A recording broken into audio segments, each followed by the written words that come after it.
All right, should we talk about the RV stuff? We're a nomad podcast actually, so thought we could have you on. Oh, really? Yeah, so it's like digital nomadism and stuff like that. So we thought we could talk about your RV days and because Jack and I don't have a lot of experience with the RV life. We're like more Airbnb guys, so we thought you could tell our audience about the RV stuff if that's like chill as fuck with you. Sounds chill as hell. All right, so we're introing Paco, our dear friend who lived in an RV for a while. So yeah, I'll probably put this part at the Fully beginning off and move grid. fully off grid. Yeah, here we'll get into I guess Paco, if you want to give the people just an overview of what you did first, and then we'll Who you are. throw some questions. We'll throw some questions your way too. Hello, world. My name's Paco.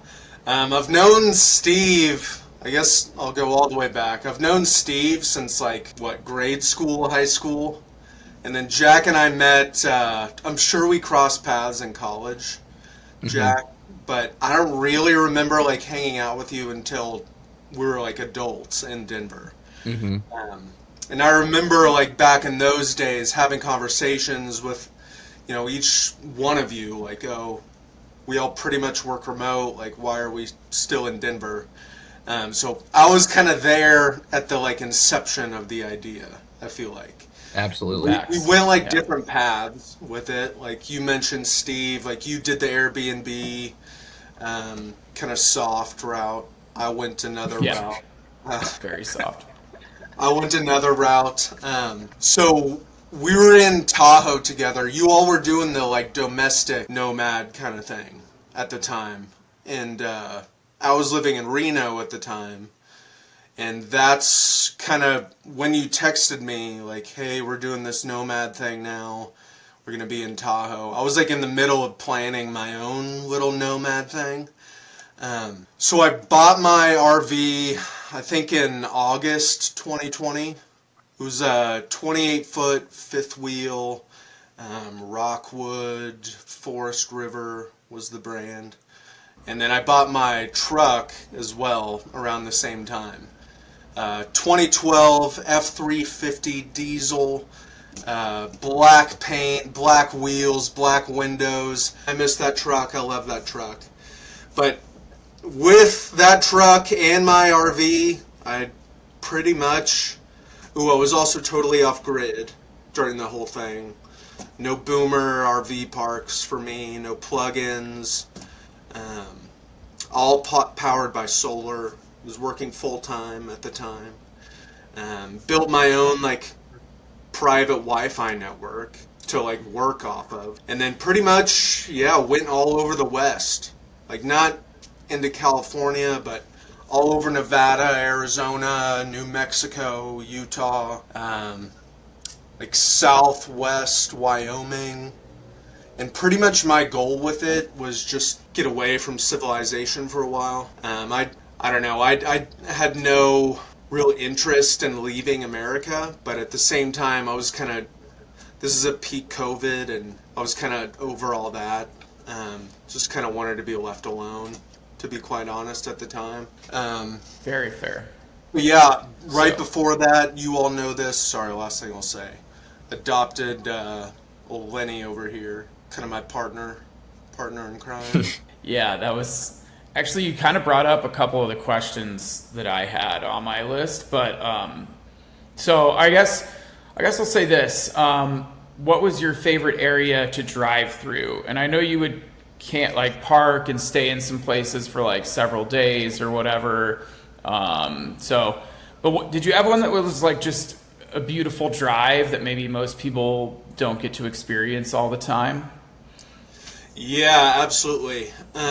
Between Ouray, Colorado, Silverthorne, Colorado, there's a name for this highway, and I can't remember what it's called. But it's it didn't even feel like I was in America. Out there in Colorado, that's real Colorado. You're in the mountains, you're at 10,000, 12,000 feet. You're not The million dollar highway. The million yeah, dollar that's it. highway. That's it. Yeah. Yeah, Cool a little name. nerve-wracking to be towing like RV on that, but it was still fucking awesome out there. And I actually went back out there last summer just to like camp and fuck around a little bit.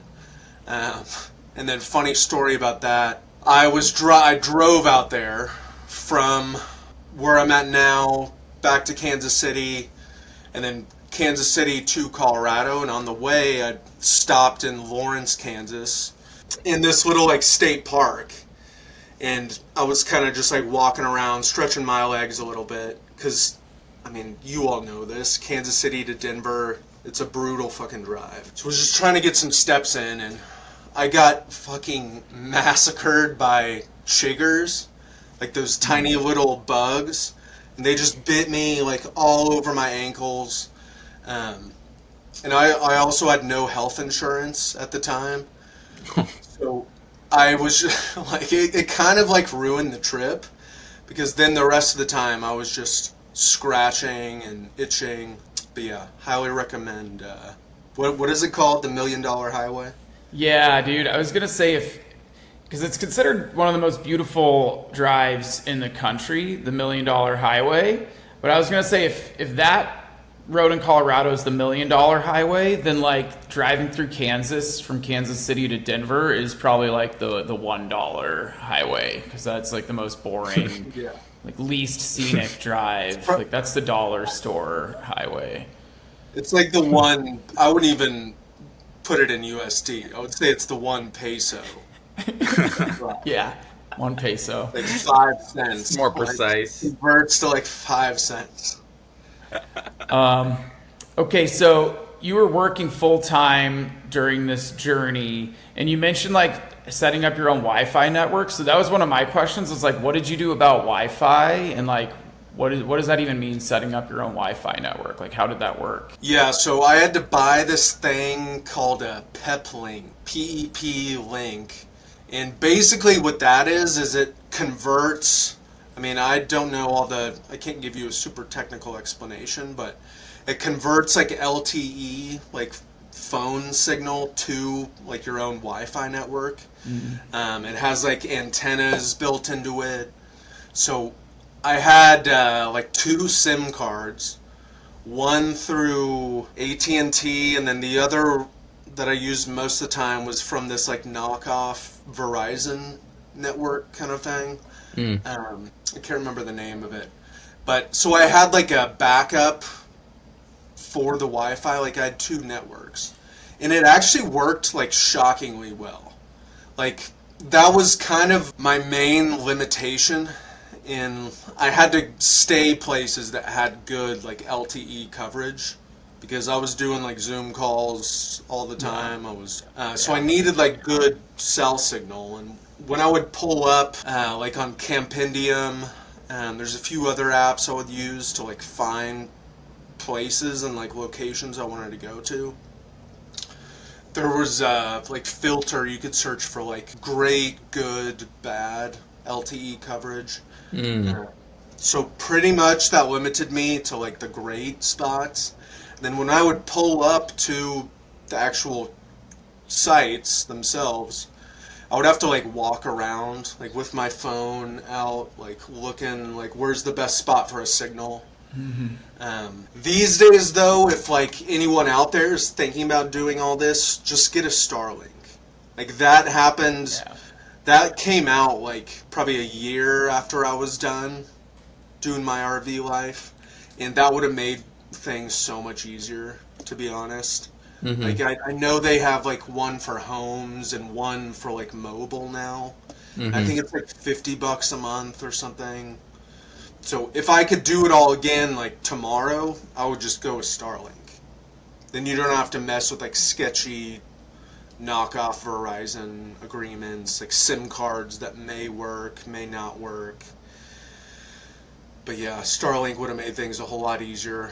Would have also opened up like way more spots for me to go to, because it's all satellite. So as long as you can see the sky, like you have Wi-Fi pretty much. That's pretty cool. Yeah. So when you're at these when you're at these parks and stuff, right?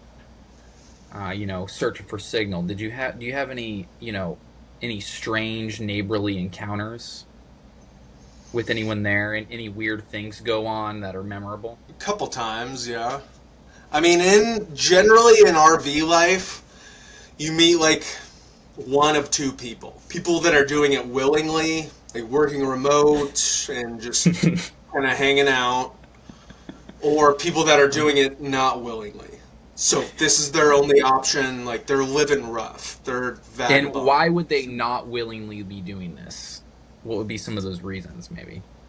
Economic difficulties, maybe issues with like drug addiction. I met a lot of people that I suspected were in the throes of a drug addiction, I would say. But I also met a lot of very chill people.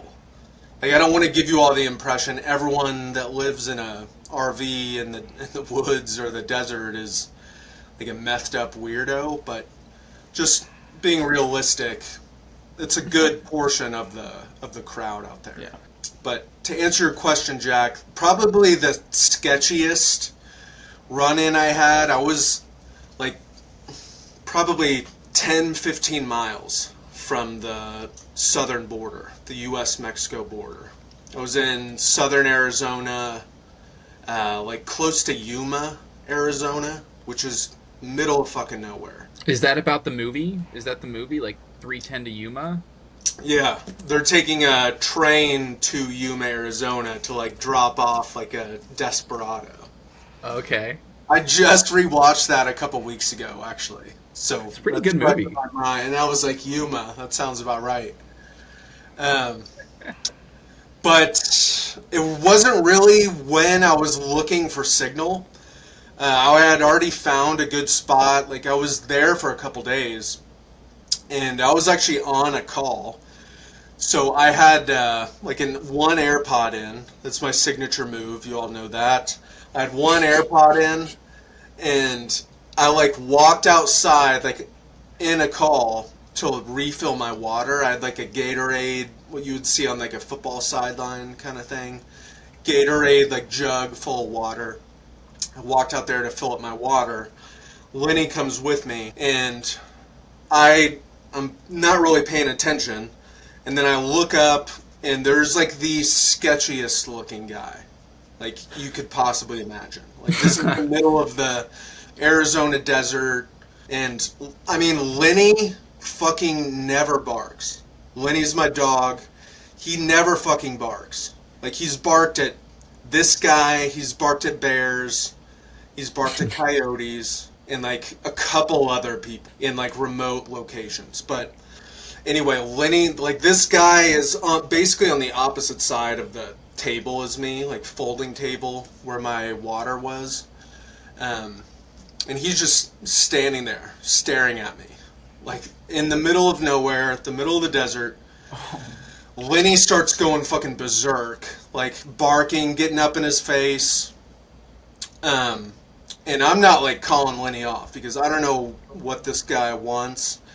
And so I just look at him and I say, "What's up?" And he goes, "I didn't know there was anyone else out here." I was like, "Yeah, we've been here for a couple days." And he doesn't say anything to that. He's just continuing to stare at me. Lenny's going fucking berserk, like right in his face.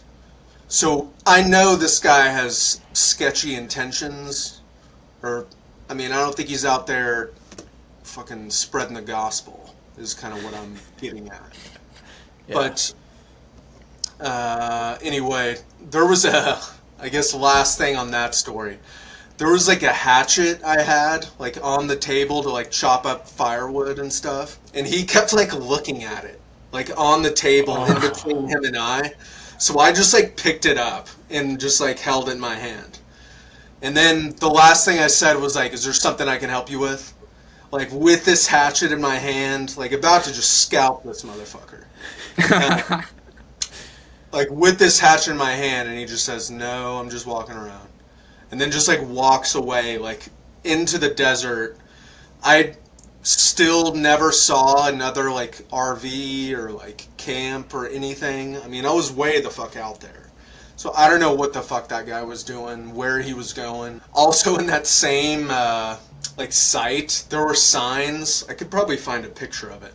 There were signs that were like immigration, like known immigration crossing, like blah blah blah. And then as I just explored the area further, like that was basically all I did. Was like work, survive, like cook food, would shoot snakes, and just kind of hike around. So as I was just hiking around the area, there were no like trails there. I mean, again, middle of the desert, but there were a bunch of like dried up riverbeds that like I would just walk along, and I would find like piles of trash, like backpacks full of trash that clearly people were using to like get over the border.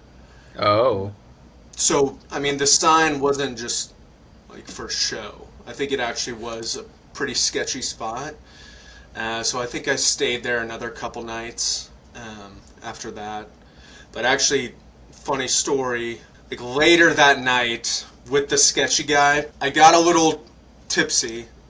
That was another thing that would keep me occupied, was just get drunk. Got a little tipsy and just pulled out an AR and just did a mag dump just into the bushes. Just if, in case anyone was out there like, oh, this gringo, it's got a lot of nice stuff, but... Kind of like a warning shot? 30 warning shots, essentially. It's good. But I never really had any serious issues. Like, I never had any shit stolen. I heard other people that I've met, like, sometimes did, but I never had any issues personally. I met this Did you one keep your guy... RV locked up? Oh, go on. Yeah. Yeah. Okay. So whenever I would leave, I would lock it up. And depending on how long I was gone for, I would also put all the solar shit away. Because, I mean, that's all $10,000 worth of equipment. Yeah. And that was, like, vital to the operation. Like, I wouldn't have been able to do that without that stuff. Right. So I'd lock it up, put all the valuables away. But if I was just kind of walking around the area within, like, eyesight of my RV, I would just kind of leave everything. So, Paco, when you're in these areas, right? Like, how do you determine, like, oh, how much water do I need, or how much food do I need to bring, or like, you know, how do you even? Do you think you got better at that kind of stuff, like as you went along? Like, were there ever any moments where you're like, shit, I kind of need to go back. I'm like out of water or something. Definitely, definitely, and that was another reason. Like, it got kind of annoying towards the end. Because I think the RV had like a 35, maybe 50 gallon like tank in it. And you don't drink from that. That's like your shower or your sink water. And that sounds like a lot, but I mean, that's like 2-3 showers worth.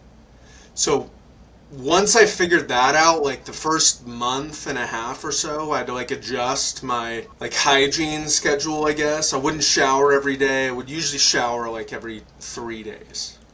But like I wasn't really going to nightclubs and restaurant. I mean, I had no one to stay clean. I mean, I was living pretty rough. But as far as drinking water goes, like I would get that at the grocery store, and I would budget for like 2 gallons a day of like drinking water for me and Lenny. So I would usually go to the grocery store like every Sunday or something and get like 15, 16 like gallon jugs of water. My Gatorade thing could hold 2 gallons at a time. So I'd put 2 gallons in the Gatorade thing and just kind of go as needed. But food wise, I would buy a lot of like frozen burgers. I had a little Traeger smoker that I would run off the solar. So I was cooking meats with the power of the sun, like a fucking like Sick. Aztec king. Yes. But yeah, I would eat a lot of like frozen burgers, brats, that kind of thing.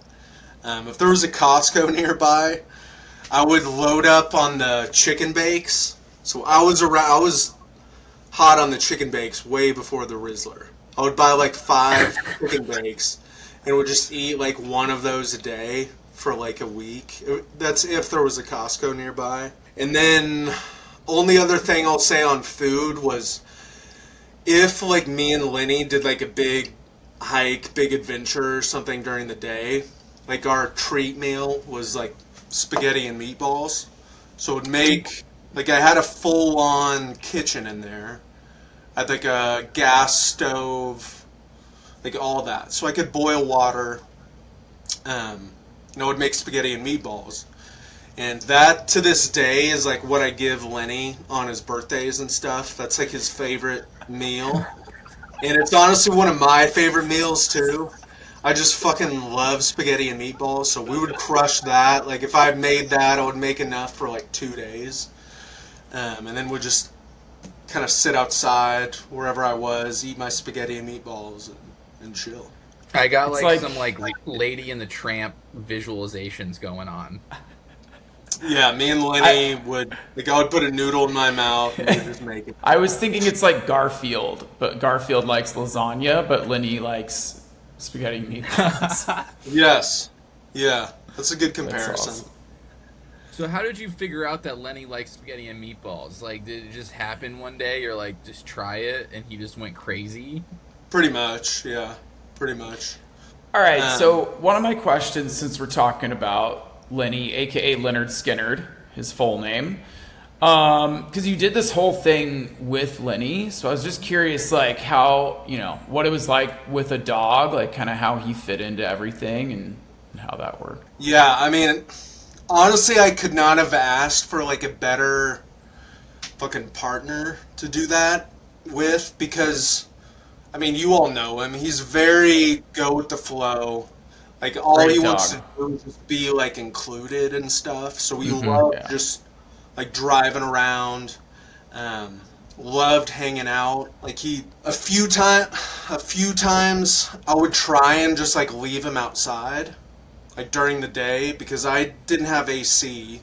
So a lot of days it would get hot as fuck in there. So I would try and leave him outside and just like kind of tether him somewhere so we could sit in the shade at least. But he never like ever would accept that. Like he always just wanted to be next to me essentially. But he was the great. I mean, he's still alive. He's right there. He's a great like guard dog, like watchdog.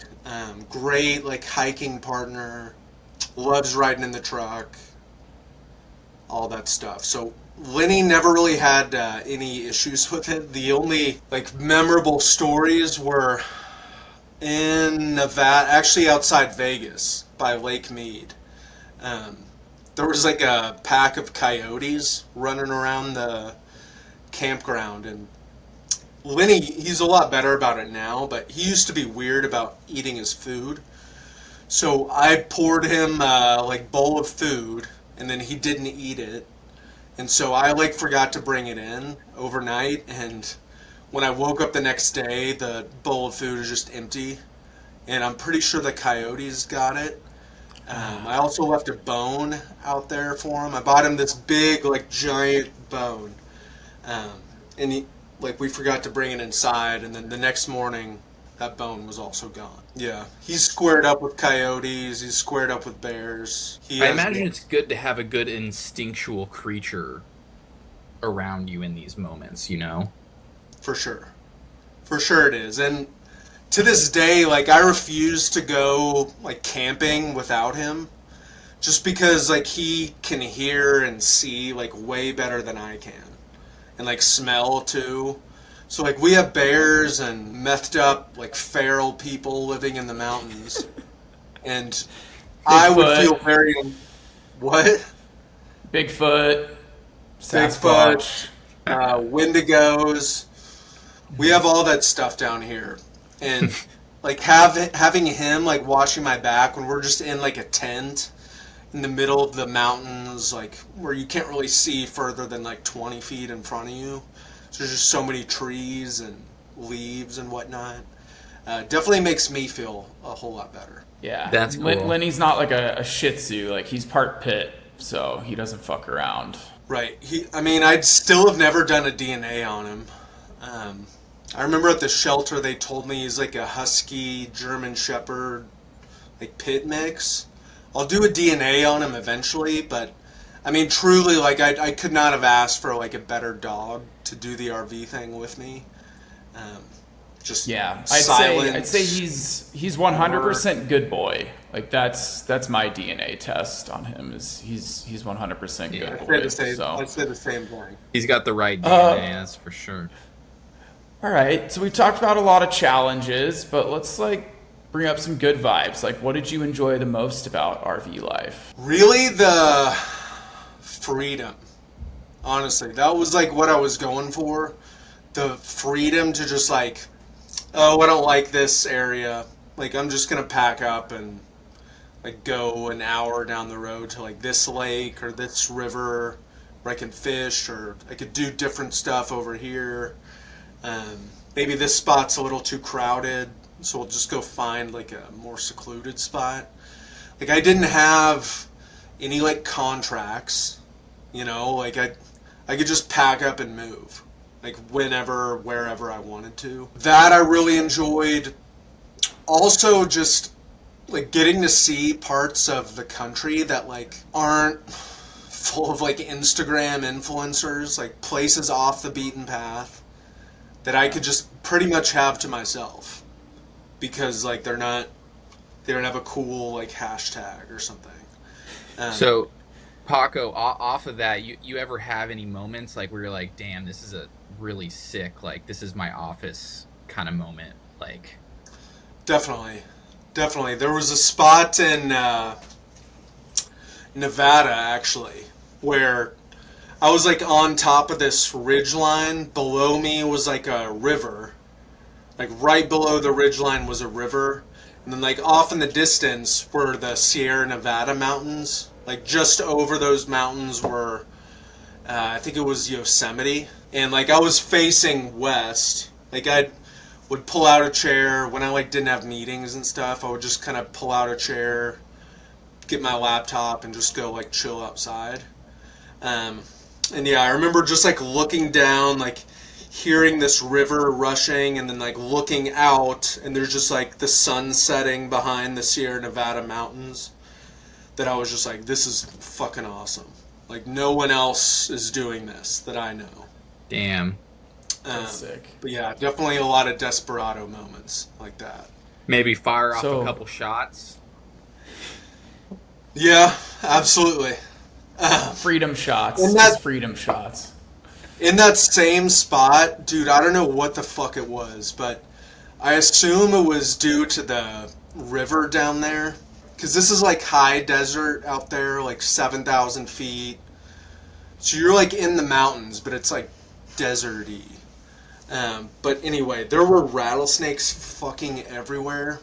Oh, And yeah. Like, what so- does that mean? Like, you could just see several in your view or something, or?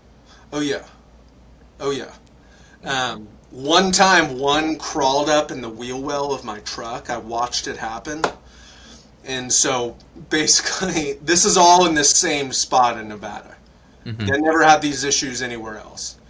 But I was just kind of sitting in my little camp chair outside, and I would just like look up, and there's just like a snake like laying there, like kind of out in the distance a little bit. But there was one that was posted up like under my truck.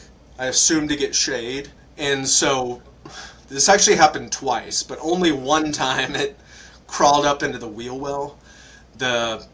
I tried to like poke it in the tail with a stick to like get it to move, but it turns out it just wanted to go like into the engine bay in my truck. So I watched it just like slither up the wheel well of my truck, and then I had no idea where it went. And like I'm out here by myself, like I don't know what the fuck I'm doing with this rattlesnake. So all I could think of was just start the engine and just like, wait for the engine to get hot enough to where it would like come down, and it fucking worked. It worked on the other side of the wheel well, so it went from like the front left wheel all the way through the engine, like to the right wheel well. I saw it like start to slither down, and then once it got all the way down, I mean, again, I'm fucking with it. I'm poking it with a stick, trying to get it to like move on, and then it just starts like slithering right at me, like Oh my coming God. right for me. Yep. I have a like shotgun on me, and as the snake is slithering directly towards me, I just like fire one into the snake, but somehow I fucking missed it. Like the shotgun was full of birdshot, and I have like a little laser on it, so I had the laser pointed right at the snake. I shot it. Somehow I didn't hit it, but I spooked the snake off just enough, I guess, to where it like slithered away. And it slithered into this bush like right next to the steps to get like out of my RV. So I ended up dumping like 4 more shots of birdshot just into the bush and called it good. I never saw it again. And then otherwise, there were a couple times where, so my little nephew is obsessed with snakes. I kind of am too. There were a couple other times I would like shoot these rattlesnakes and then skin them. And this one time, I actually ate rattlesnake tacos once. It was not great. Like you made them? I did. Wow. I'll send you all pictures of like this cleaned rattlesnake. Absolutely. But I shot this one snake with that same shotgun, and it went like, I still remember this clear as day. Like it went flying through the air. Like I What? shot it, and the snake just goes like flying through the air, like into the sunset. And that's like a core memory of those days to me. But then it had a really nice rattle on it, like the tail end of it that like shakes. And I cut that off and took it. So I have a bunch of friends in Nevada. One of them is part native. He's on I think he's Wash OE. And I asked him, like, do you know anyone that can make this into a necklace for my little nephew? He loves snakes. I shot this thing out here. And he referred me to, I don't know if he was related somehow, but this guy on the Washoe reservation who, like, made a necklace for me, like, with that little rattle on it, and I gave it to my nephew. Damn, that's so cool. Got a little That is badass. memento from that. And then a couple other times I would like skin them if I could get like a clean headshot on it, and like the skin, the body itself was good. I would skin them and then like dry and tan them. And I was going to a bachelor party in Scottsdale actually, and I had this like rattlesnake skin just like hanging over the rearview mirror of my truck. And, I like tied it around my head, and we just went to the bars, and I just had this rattlesnake skin that I just shot like a month ago, like around my head. But the girls did love it, I'll be honest. They did or didn't? That's sick. They did. Wait, so It also helped I had a bag full of cool guy stuff in my pocket, so they were probably just like, who the fuck is this guy? Like, this guy is fucking awesome. With like a rattlesnake pelt around my head, just pocket full of blow. in Bottled Blonde. That's exactly where we were, Bottled Blonde. Classic spot. I made out with a girl there with a full sleeve tattoo. So those were the kind of chicks I was pulling back then. Yeah. Like full I would sleeve. They like imagine snake tattoos stuff. would be involved. Yeah, they like Definitely. snakes. Tattoos and snakes go together. Yeah. Wait, so Joe, how many? Like, let's talk about the. I want to know about the tacos. Like, how many rattlesnakes to make like a Like, how many tacos can you make from a rattlesnake? One. Dude, barely. Like, if you get like a full grown adult, like fat rattlesnake that's been well fed, maybe 2.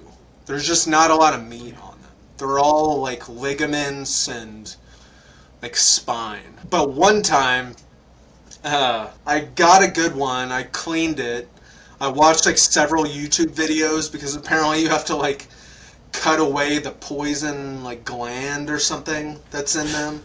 Otherwise, if you eat it, like, you're just eating poison. So it was a Makes bit of a sense, yeah. risk. It was a bit of a risk. But Sounds I like it. figured, when else am I going to get this chance? So went for it. But again, it wasn't great. But honestly, like anything wrapped up in a tortilla with like salsa and cheese on it, like I'm gonna eat it and I'm gonna enjoy it. Um, Same. Same. yeah. So it wasn't great, but I would say to feed like all six of us, have a little fiesta, I would need to get like at least like 10. Like 10 full grown rattlesnake. All right. Which seems I got a achievable couple. from where you were at. Yeah. 100%. If I would have just turned over some rocks and stuff, like I'm sure I could have found a lot more, but I only really mess with the ones that like came into our little space. Cause like Lenny would get bit by one of those instantly. I mean, I could get bit by one of those instantly. And then with how remote, like how far away we are, and that could be a fucking death sentence, you know? Yeah. Did you have like an emergency contingency plan at all if something like that happened, or? Not at all. Nah, Not at all. he's just living. Just He's just living RV by the life. sword. So, okay, let's die, say you you really die. liked a place. How long would you stay in a place that you really? I know there's some limitations with certain parks, like how long you can stay and camp. So yeah, how long would you try to stay in a place that was ideal? So I think the official decree guideline for national forests, that's where I mainly spent my time. National forests, BLM land. It's 2 weeks, like in the same spot, 14 consecutive days. Okay. But if you just leave the park boundaries for like an overnight, that like resets the clock. So there was one spot in Flagstaff. I stayed there for probably close to 2 months. There was just so much like shit out there. Northern Arizona is awesome. Really, all of Arizona is awesome. So I would like pack everything up. I would leave like some stuff, like my table with like the water on it, just so no one would like steal my spot. Then would essentially just drive into town, into Flagstaff, and would just like stay overnight in I think it was a Walmart or like it was not a Publix, it was some kind of grocery store. Would just like stay there for one night and then first thing in the morning just pack up and come back. So I would do that every 2 weeks. I think I did that 2 or 3 times at that spot. Otherwise, sometimes they would, a couple times, they would, like Forest Service or someone, like some authority, would like drive around and like would kind of take notes about like who's here, like what date. So yeah, it just depends really how remote it is. Like if no one's checking on you, then I would just not even Yeah, move. that makes sense. But certain like more popular spots where it's like enforced a little more, every 2 weeks you would have to kind of go out, come back in. No, you're good. Yeah, I got nothing. You go. Oh, I was just curious, like, what do you think is like, did you ever have any moment where you're like, wow, I'm in the middle of fucking nowhere? Like this, I am out there. I might as well be on the moon or something. A bunch of fucking times. A bunch of times. The most surreal though was in, this is also in Nevada, different spot, but like middle of fucking nowhere, Nevada. It's called Walker Lake, outside of Walker, Nevada. Pretty much the only thing that's out there is like a tiny little town, and there's like an army base or something out there. I was staying like on the shores of this lake, Walker Lake, and I still don't really know why. I never really cared enough to look it up, but it was a saltwater lake. So there were no fish, no birds, no nothing. Like nothing out there. Because Wow. nothing can drink the water because it's salt water. So there's no wildlife at all. Just like middle of the desert, but there's like high mountains all around you. And I think when it truly sunk in, so, I mean, middle of nowhere, Nevada, that's like secret military UFO country out there. Area 51. I was like 2 hours from Area 51. Wow. I'm just like sitting outside, kind of like midday-ish, and this happened multiple times, but the first time it happened, there was just like two fighter jets that just come like screaming, like not very high above me, and just like go into this mountain pass, and I guess are doing like some kind of training mission out there, but they fucking like flew into these mountains, and it was like Top Gun shit. I was just like sitting there watching all this happen, like drinking a beer or doing whatever I was doing. And I was like, am I about to get like vaporized, like drone striked or something? Am I like somewhere I'm not supposed to be? But no, they were chill. They were probably like, look at that idiot down there. Wait, so this town, Walker, Nevada. I mean, what's the situation there? Like, what kind of people? Like, why do you think people settled in that town? Was there any type of industry? You said army, so maybe that's the primary thing, or any assumptions there? Yeah, the army base is probably what drives most of the economy. Um, as far as like locals, I have no fucking idea what they would do out there. Because, I mean, the lake itself is, I mean, it's not Lake Tahoe. It's not like a lake you would want to like swim in, I wouldn't say. And we did, a friend of mine from Reno brought some jet skis down there, and we did get out on the jet skis on the lake. That sounds Nice. cool. Yeah, it was fun. The whole time I was worried, like, fuck, this is salt water. Am I about to get just munched by a shark? I don't really fuck with the ocean. I'm more of a freshwater guy, but the where was I going with this?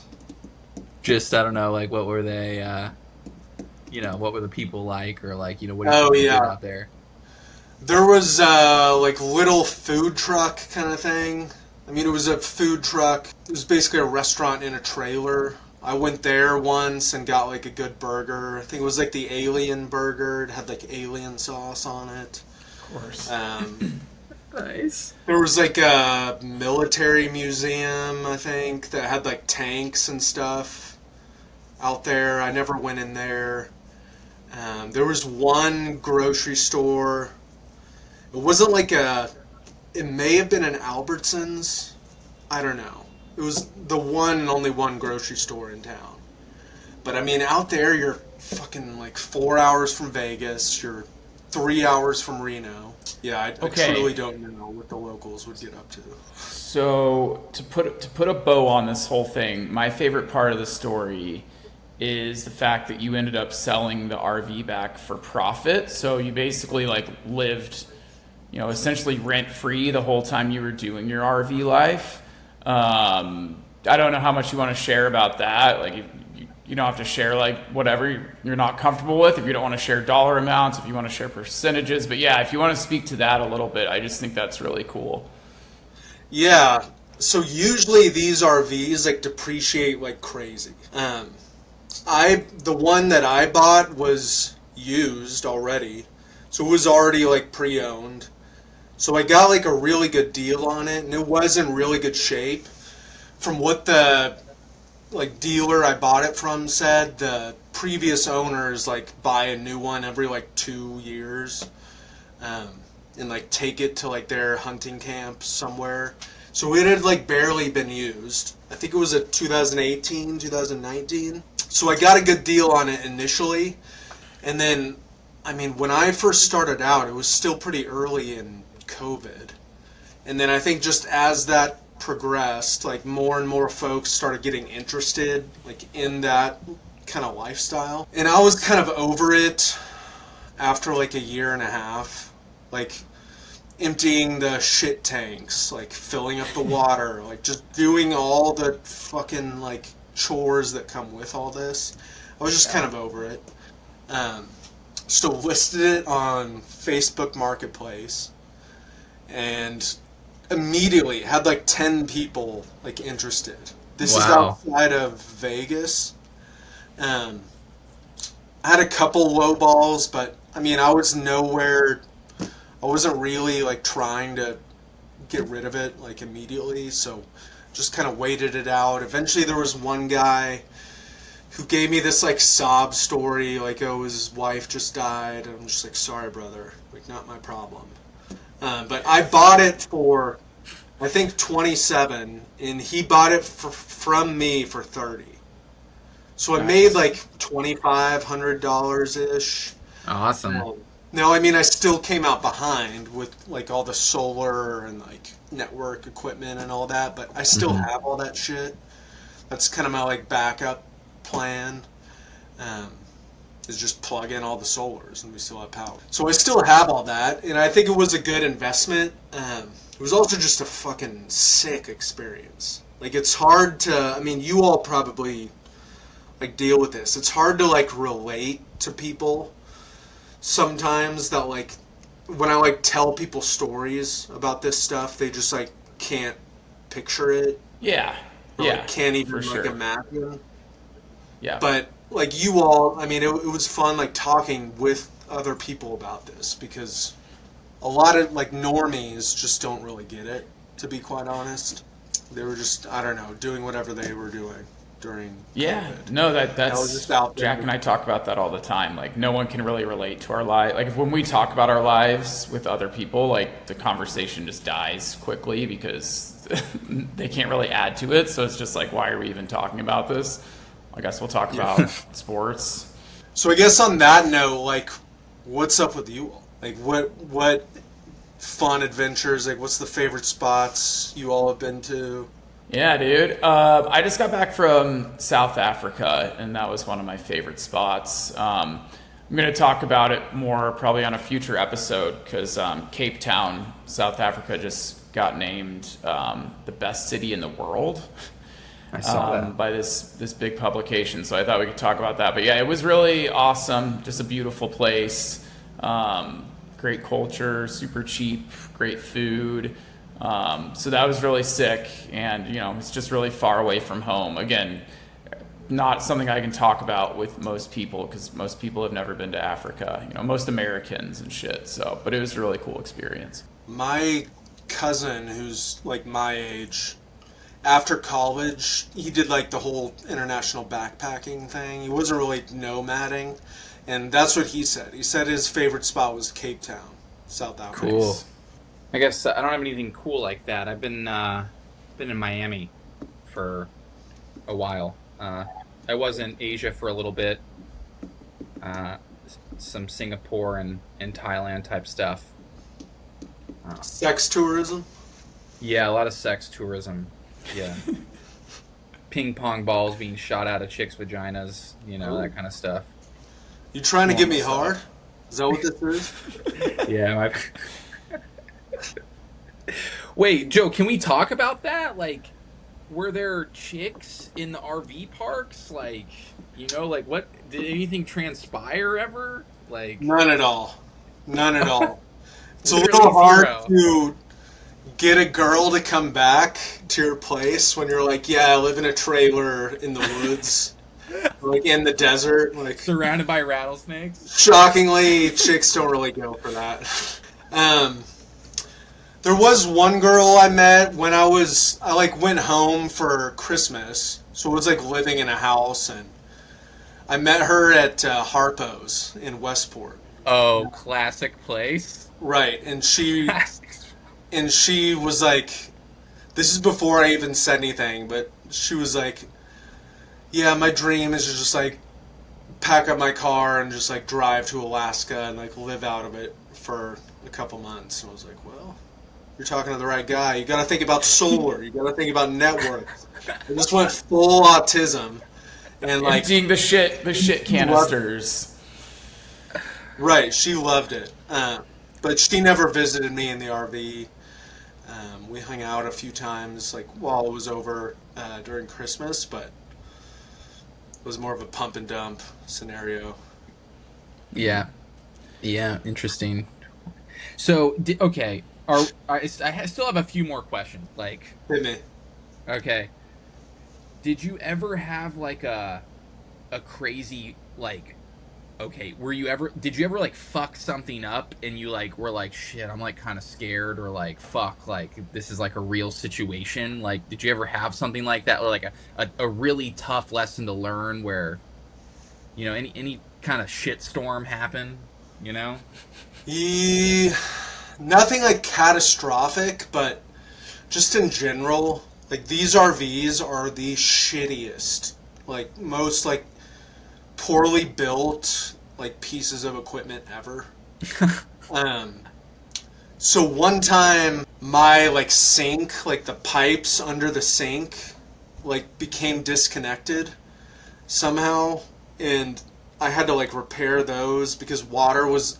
I would like turn on the sink and water would just like go directly into like the floorboards of it. So it was like eventually going to rot this. So I just spent like Jeez. an entire day like fixing the plumbing on that. That sucked.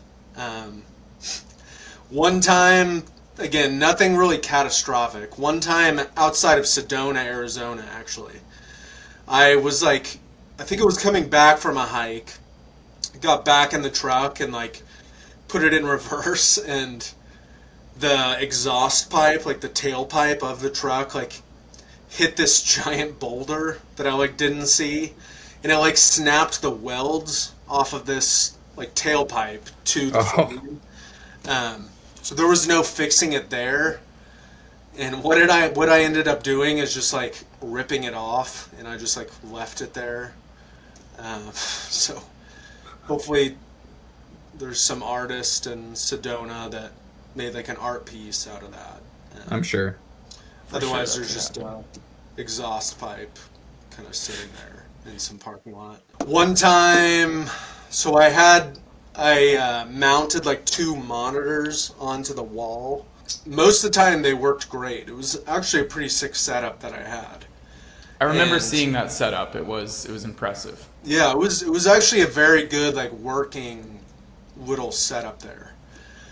But one time I was going from place to place, and I guess during that drive, they like fell down. They like fell off the mounts, and one of them broke, but the other one was still working. Um, I had it until a couple years ago, and then I think it broke again. Um, but that was the only time I was like, fuck, like maybe my work will be impacted. Otherwise, nothing really catastrophic. Like few scares with like Wi-Fi going out. Other than that, yeah, nothing really major. That's cool. Yeah. So, are you trying to hide your identity? Like, do we need to keep that a secret when we like post this shit, or? You know, like we were talking earlier, I do like Zoom calls with like 20 different people all Yeah. day every week. So I just think so. A lot of people kind of know my name. Right. I'm kind I of a know, big deal, you know. as Paco. Yeah, we'll Right. keep it They know me Paco. as Paco, so they know my face. So I'll just kind of keep this on, if that's okay. All right. Yeah, man, do whatever you got to do. I don't tell my coworkers or anything about this podcast either, because like I've probably said things that could get me fired on here.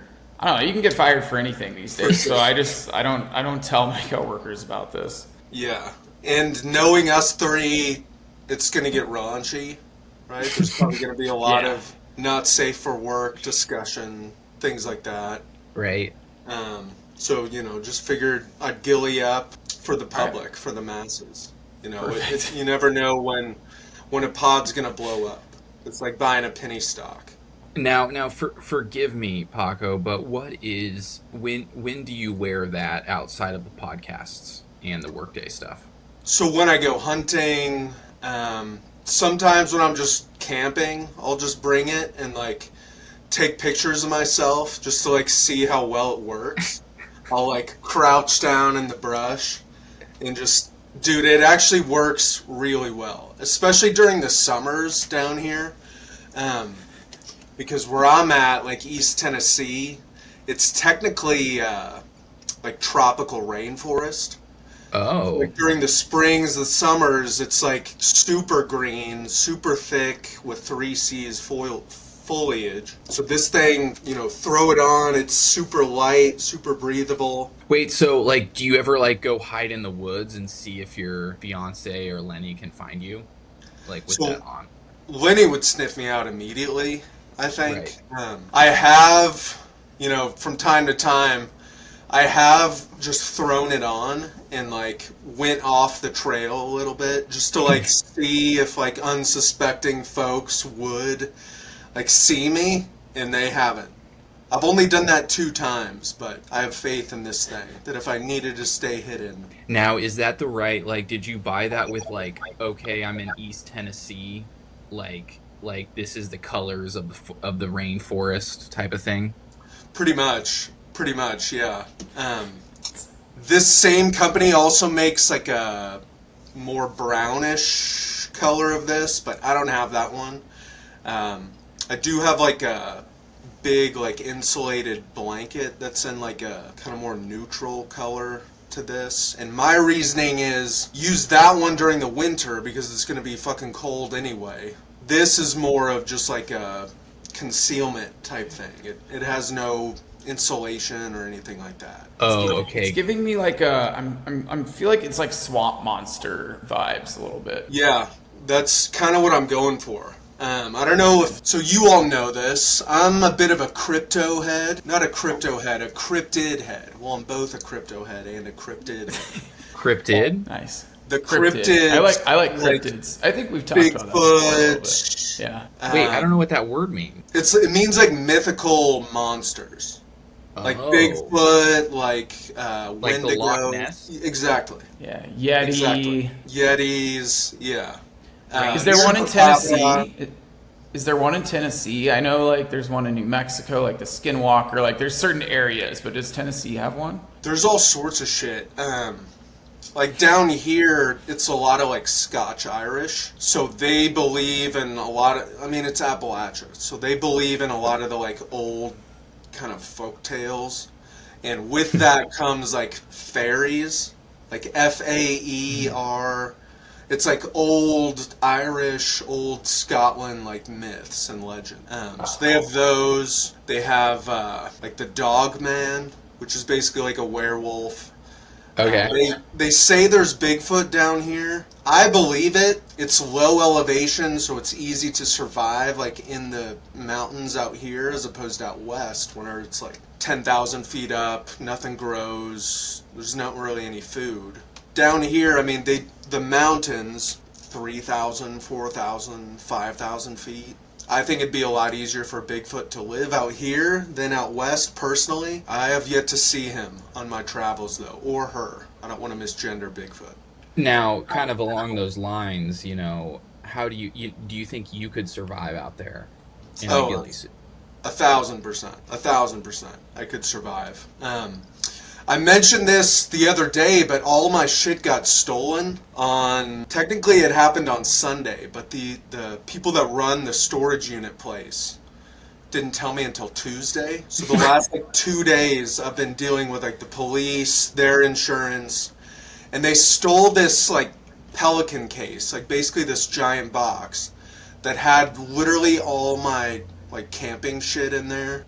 Sleeping bags, sleeping pads, hatchet, like shit I've had since the RV day. And I could have lived out of that box. I'll have to get paid out by their insurance, I guess. That's what I was gonna say. Like, is the storage unit like, are they liable for that, or do you sign something that says like it's fine if it gets stolen, or what's the deal? Yeah, so I am covered under their insurance policy. It covers up to like $2,000 worth of goods. So hopefully I'll get paid out from that. I just was on the phone with the police like all day yesterday. That's like step one, is filing a police report to then file an insurance claim and like take inventory of everything. But they cover it up to $2,000, and I don't know, I would approximate like $1,700 worth of stuff was taken. Okay. But Okay. I got some leads on where it might be, so I might just pull up in the ghillie, pull up with some weapons, Lenny. some good old boys, and just take it back. And then also file the insurance claim. So I'm on my Tony Yeah, get Soprano both. right here. Yeah. I'm on my Tony Yeah, I Soprano. like that. I'm a big fan of that. No need to go to the police. Handle your own business. Exactly. And to be quite honest, I wouldn't have filed a police report unless, like, the insurance required it. When I went over there Tuesday, and met with, like, the owner of it, they told, because, I mean, I'll send you a picture of it in the chat or something if that helps, but this thing is fucking massive. Like, it's like 4 feet long. Like, it's, you can't just, like, pick it up and maneuver it. It's just too big. So it couldn't have gone far. And according to the storage unit people, there's like a bunch of trailers like down this road just outside the fence where they like cut into to get into the facility. So I think I might launch a raid or something. Yeah, go. Yeah, I'm into Go that. check it out. They must have video footage of this of the heist, right? Like, Oh yeah. I'll try and find. Maybe this will come through on my phone. But the storage unit people sent me a bunch of pictures of it. But you can clearly see, like, the guy with, like, my Pelican case. Can you see that? Like, down Might have to check. there. Yeah. That's Oh, the kind of- box yeah. itself. That's, like, the guy. Fuck that guy. All right, you should send us that over text, and we can check it out later. There's the same yeah. guy. Yeah, send us all the footage, and we'll help you do some detective work. yeah, Yeah, I'd so- love to. This is how they broke in. Oh my It was, god. like, bent the fence posts. So did they just rob from many storage units, or Dude, just fucking mine. what? Just mine. So I'm wondering, is this the feds? Is this my ops? Like, who's doing this? Because my... competitor? Right, someone with Oracle, maybe. Someone with PeopleSoft.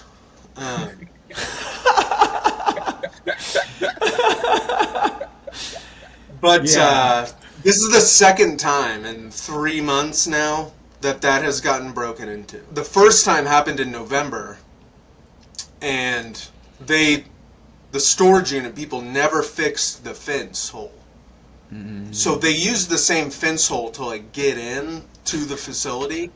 And now I'm just like, what the fuck? Like, y'all didn't repair this in the last 3 months, and now it's gotten broken into a second time. So when I said I was in touch with my legal counsel, I mean ChatGPT, to see like what liability, like what fucking, I don't know the legal term, what What your options are. damages I can Or your receive. damages. Okay. But What did Mr. Chat say?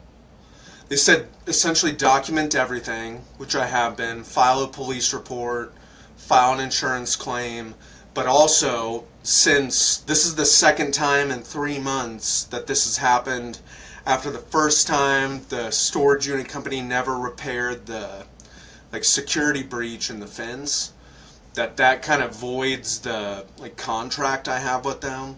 So it might end up being like, you know, assuming their insurance pays me out for the stuff, it might end up being something like where I just send a demand letter to them and be like, hey, you all didn't uphold your side of this deal, so just pay out my, like, the dues I've been paying you, essentially, $107 a month, and refund all that breach of contract, essentially. Storage unit costs really sneak up on you. Yeah, it's annoying. It's very annoying. Because, like, I owned my own house and then moved in with, we'll call her the warden. I moved in with the warden about 1.5 years ago. She owns, like, a condo, like a 2-bedroom condo. So a lot of the stuff that's in storage, like, came from my old house. So just, like, a washer and dryer, mattresses, like, camping shit. I have a couple solar panels from the RV days in there.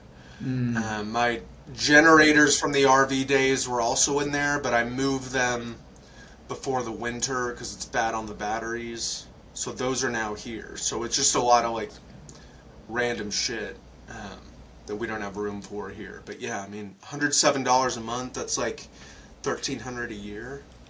It's annoying as fuck. And then it's like, you got to do the math, right? Wait, is the stuff inside the storage unit worth more than the fees you're paying? That was something I realized. I was like, wait, I'm paying all this and I don't have generators or ghillie suits. I just have a bunch of random clothes and shit, you know? Right, right.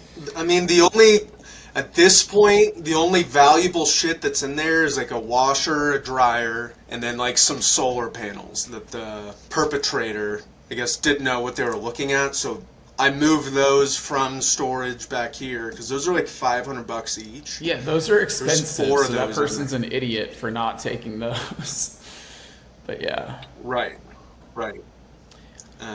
Looks like he didn't have Chat GPT. I mean, you take one pic, send it to chat, figure that out. You know, I don't think we're dealing with a Mensa member who's breaking into storage units, but yeah, that's probably a fair assumption there, Jack. That's good stuff. Until next time. All right, boys. I'll get out of here. Good to see you, Paco. Absolutely. Good shit, Paco. Talk to you all. Later, boys.